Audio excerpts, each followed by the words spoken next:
It seemed to start as a simple cold. Then authorities thought perhaps it was a standard flu. It wasn't long before it was clear that the world was dealing with something much, much worse. Countries tried denying entry, mandating shutdowns, and limiting travel. But it continued to spread. It spread to every corner of the globe, and it started mutating.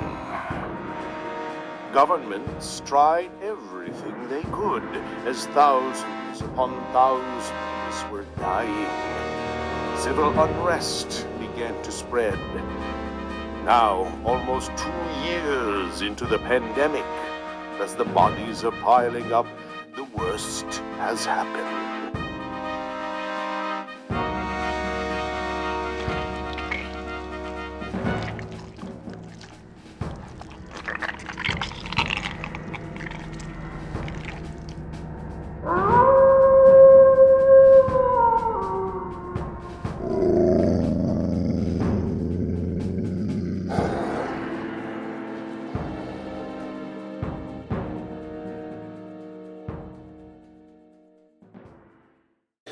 Hello and welcome back to another 31 Days of Horror 2021 video. Went with something a little foreign, so I'm on my own. Leslie did not join me for this one. Went to Japan to watch Wolf Guy. The film's also known as Wolf Guy Enraged Lycanthrope, which I believe is a direct translation of the Japanese name Urufu Guy Moero ôkami-otoko. My Japanese not great, so I'm just gonna go with that one. The film's from 1975. It runs roughly about an hour and a half long. It's an interesting movie. So it's got aspects of, what would you call it, like the crime films of Japan, the crime, cops and robbers type stuff that they got going, the Yakuza type stuff they got going there. It's got aspects of martial arts. It's got aspects of horror. It even has aspects of almost like sci-fi in a way. And it's the the film is about, in a short thing, like IMDb says, it's a man with a special power attempts to help a cursed woman. Yeah, I guess so.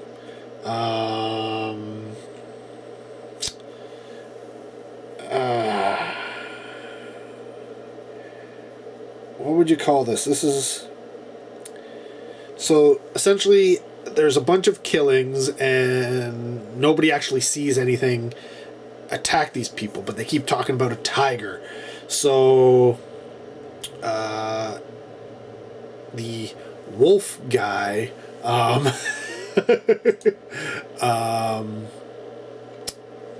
Akira Inugami, I believe is how you pronounce it. He is I guess he's a reporter. First I thought he was a cop, but I think he's a reporter. He starts looking into it, and he uncovers crazy plots going on.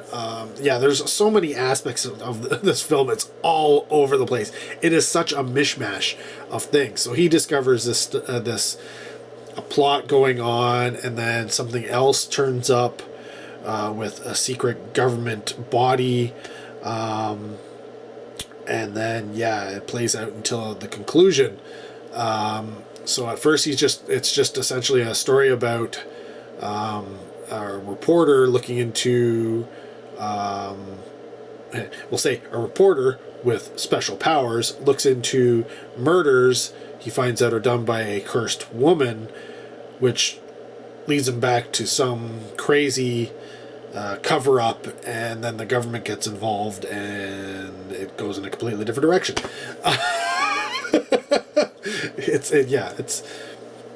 It's so weird. It seems like it's like a crime whodunit type thing with aspects of supernatural, and then it turns into like government conspiracy. Meanwhile, the whole time, and there's yakuza and crime elements and martial arts, and it's out there. It's definitely out there. It's directed by Kazuhiko Yamaguchi, and again, most of these people you're not going to know. I didn't really know them, but I will go over some of the stuff that's not necessarily horror, but genre as a general thing, being, like action, crime, sci-fi, all that kind of stuff. So, especially in Japanese film, there's a lot of, yes, there's martial arts, but there's a lot of yakuza and crime type films. So, here's a few things. If you're into Japanese films, you may know him from Tokyo Bad Girls, the Sister Street Fighter series, Karate Bullfighter, Karate Bear Fighter, Karate Warriors, Karate for Life, or Moon Angel. The Karate Bear Fight and Karate Warriors and all that kind of karate movies are all actually based off of a real person. So if if you're at all interested in that, definitely worth checking out. The screenplay was written by Fumio Konami, who also wrote things like Rampaging Dragon on the North, Snake Woman's Curse, Japan Organized Crime Boss, Gangster Cop, The Assassin, the Female Scorpion series, Graveyard of Honor. Actually, a lot of his films have been released by Arrow, which is really nice. I think Gangster Cop, The Assassin, the Graveyard of Honor, maybe Female Prisoner Scorpion series, all of those have been released by Arrow. So it's definitely, if you want to get into that Japanese film stuff, you can go see that. Also, as a writing credit is Kazumasa Hirai, who did the manga, which this is based off of. Yes, it's actually based off of a manga, wherever you want to say it, right? Which is a lot. It happens a lot in Japanese cinema. Now, outside of this Wolf guy manga, he also did writing for Eighth Man. It's like an anime series. There's different things, not just Eighth Man, but there's other versions and all this. But it's sort of like an anime series. He also did Horror of the Wolf outside of mangas that he's written. Those are just some of the film and television that he was involved in. In terms of people who are in the film, I'm only going to mention two. They are the two main named actors in this film. There are a bunch of others, but really, unless you're huge going down the Japanese film hole, you probably wouldn't know them. But these two are the two main credited people in this film. First one is Kyosuke Machida, who played Kato. And he's been in a lot of stuff. Again, a lot of Yakuza. He even did I think his first film might have been a Western, which was Quick Draw Joe. He did Duel at Kaminari Gate, G-Men of the Sea, Pacific Ocean Bodyguards. He did Zatoichi and the Fugitives. Street Mobster, the Yakuza. That I believe that was a North American film that had it's a big film. If you know the Yakuza, you know that one. He did Dog of Fortune, The Resurrection of the Golden Wolf, and Fangs of Darkness Vengeance are just a few. I mean, he's got a huge slew of things. A lot of them have never been made their way to North America, so they don't have English names at all. I just picked a bunch that were of English name that you may have seen. But the man that everybody should know, the man on this front cover right here, the man of my own namesake. I don't know if I'm related to him, but I do say I am. We've got Shinichi Chiba, aka Sonny Chiba, who played the title character, the guy Akira Inugami, the wolf guy, if you will. I will go through a few of these things, ending off with a few of the films that he did in his, later on in his life that were in North America. So we got Invasion of the Neptune Man, The Escape, King of the Gang, Game of Chance 3, North Sea Chivalry, Gangster Cop, The Assassin. See some similarities from all these people? The Street Fighter series, Karate Bullfighter, Karate Bear Fighter, Soul of Bruce Lee, Doberman Cop, Golgo 13 Assignment Kowloon. Golgo 13, I believe, is an anime. We got Message from Space. If you don't have that Blu-ray, you should get it if you like sci-fi. Hunter in the Dark, Battles Without Honor and Humanity series. You should know, again, Arrow, to put that one out. Virus, a movie I have not seen, but I really like. I mean, this is, I think it's from the 70s, and again, it's about people living in Antarctica after, a pandemic virus comes around, and that's way, way, way back. And I haven't seen it. I've been wanting to to see it. I don't know if it's out on anything to get, but anyways, there's also Samurai Reincarnation, the Bushido Blade, Death of a Ninja. Moving into North American releases, we got Aces, Iron Eagle 3. Yes, this is not North America, but it's probably one of the more well-known films. Battle Royale 2, and then we got Kill Bill Volume 1 and 2, The Fast and the Furious Tokyo Drift, and finally Sushi Girl, which I do believe I did on one of the previous 31 Days of Horror / Toronto After Dark series. I know it was at Toronto After Dark, so I'm only assuming that's where I've done a video for it. But yeah, this is really, really weird. So Wolf Guy, essentially, small spoilers here, though it's not really. I mean, he's the main character. It's talked about. Wolf Guy, he's kind of like he's kind of like a werewolf, but he doesn't transform. He just gains the power through the lunar cycle. So it's not like he transforms into a werewolf. He takes on super strength and regenerative powers, essentially like a werewolf, right? Everything that a werewolf has, other than being a wolf, that's kind of what he has. Even though, no, I always thought when I first saw this cover that it was kind of like he's got a sweatshirt on or something like that, and his hair's all disheveled. So I always thought that he was kind of like Wolf Guy and he was transformed, but that's not what's happening in that picture. And then you get the other character. I can't remember her name. But she plays a woman who manifests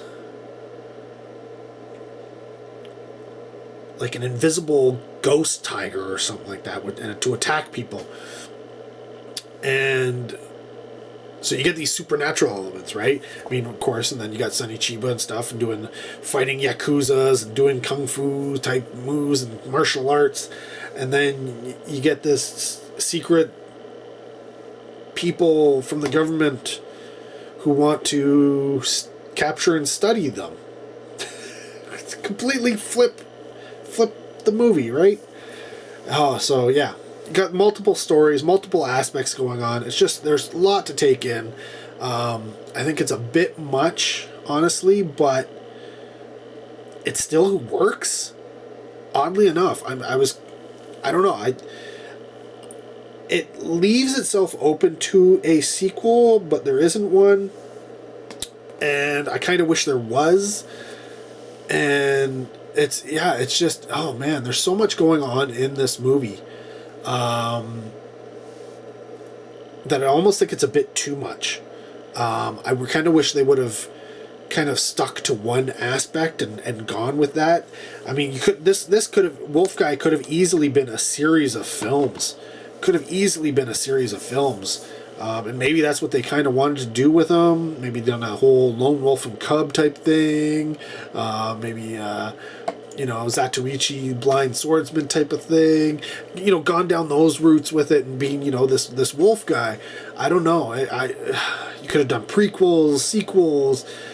There's so much there to pull from and so much, meat to dig into that it's too bad. And it's weird that my biggest downfall for this film is also what kind of makes it cool, right? Like there's so much going on, too much going on, but at the same time, all that stuff going on means that they could have gone in any direction they wanted to and branched out and all this kind of stuff and left themselves open for all sorts of things.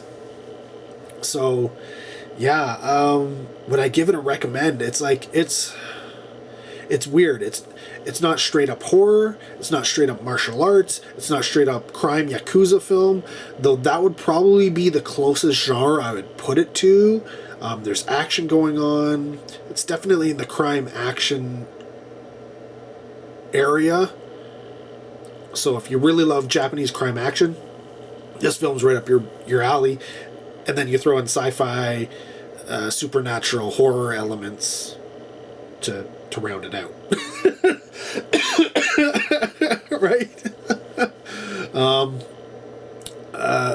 Yeah, so if like I said, if you want to go down that alley, it's got some decent action. It's got some interesting special effects going on and physical effects.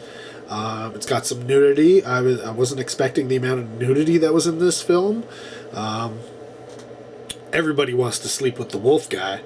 It's like Teen Wolf, right? Like everybody wants Teen Wolf.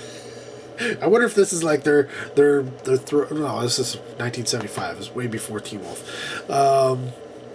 If it was after Teen Wolf, I'd almost think, oh, they saw Teen Wolf and they wanted to, kind of incorporate something there. But, yeah, it's hard to give a recommend because it's a very, very weird film. If you're into Asian film, like, and Japanese film, definitely give it a shot. If you're into your straight up horror stuff and you're thinking, oh, I want to see a Japanese horror film, I don't know that you want to go down this road. It's not one of those scary type films. It's not one of those straight horror films that you would say. It does have horror aspects to it, which is why, it's got a werewolf as the main character. But just like Teen Wolf isn't really a horror thing, though I would put it into the horror thing because it's got a werewolf.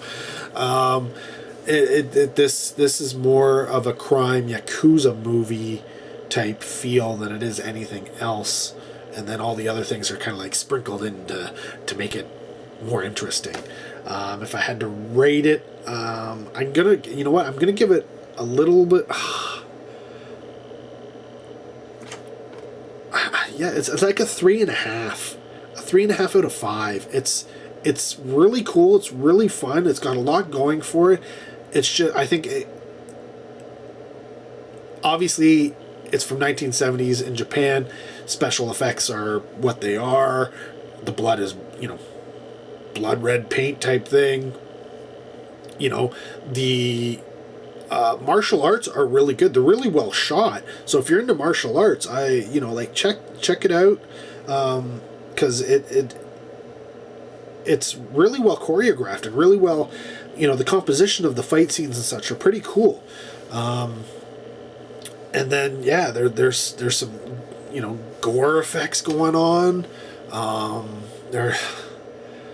It's got a little bit of everything you want, right? So it's definitely worthwhile checking out if you're, someone like me who has a lot of, multitude of things that you're into.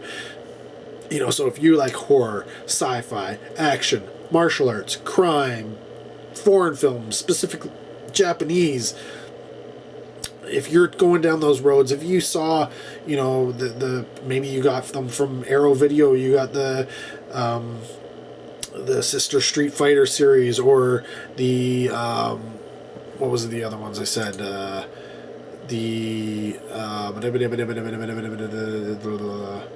maybe you got the Street Mobster, Gangster Cop, those ones from them. Maybe you got maybe Female Prisoner Scorpion series. If you got any of those films from Arrow and you liked them, definitely check out Wolf Guy if you don't have it already. It's got everything that's in those films and more. But it's definitely not for everybody. If you're straight up horror, steer clear. It's not for you. If you're straight up action, not quite. There's a lot for you, but there's a lot of, if you want to steer clear, if your action is more Fast and the Furious and less early James Bond, right? Like if you think lasers on the moon is weird and not really your thing, but your later James Bond, where shooting down satellites from the Earth and such like that is more your thing. Okay, this movie's not for you. It's got a werewolf. It's got ghost tigers or whatever you want to call them, or but yeah, it's a mixture of all sorts of things. And if that sounds interesting to you, check it out. It's definitely cool. Not at all what I expected, and it's definitely something I want to give another check.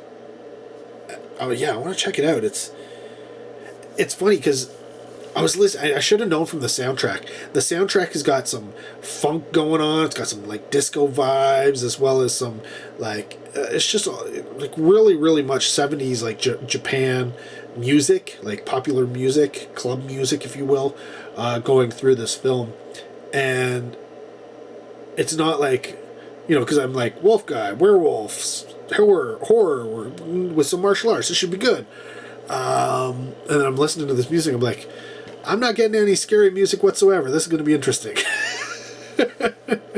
So yeah, not scary really. Though there are some startling things that happen, but it's if you like your gore, it does have some decent gore. Surprisingly, I was honestly, it was the gore and the nudity that surprised me the most about this film. I did not expect to see that, and I can understand why this film might be kind of like ended up sort of like an underground fan favorite in Japan, because yeah, I don't know. I don't know. I don't know a lot about the Japanese film distribution and such like that. I mean, there's enough going on in North America as it is to even need to delve over there to try and make my way through it, because A, we don't have as much access to it over here, and B, that's a lot of work. But yeah, hard to give a recommend. I'll give it a slight recommend with the stipulations attached, right? Like, I really liked it, but based off of what I've said, maybe you wouldn't. Maybe it just sounds too weird. Maybe it's not. Maybe you just want a horror movie straight up. You want some scares. You want some werewolves. Maybe that's what you're looking for. That's not what this is. More Yakuza crime than anything. If you like that, and you like some martial arts, and then you like the extra added aspects, check out Wolf Guy, or what was it called in Japanese? It was called something. But yeah. More 31 Days of Horror to come. I think, what are we up to now? 18 movies. Which means we're not there yet. So, we're over halfway, which is good. But I think we're still behind. So we gotta pick up the pace. Oh man. Anyways, comment down below. Love to hear from you. Thanks for watching. Until next video, take care. Have a good one.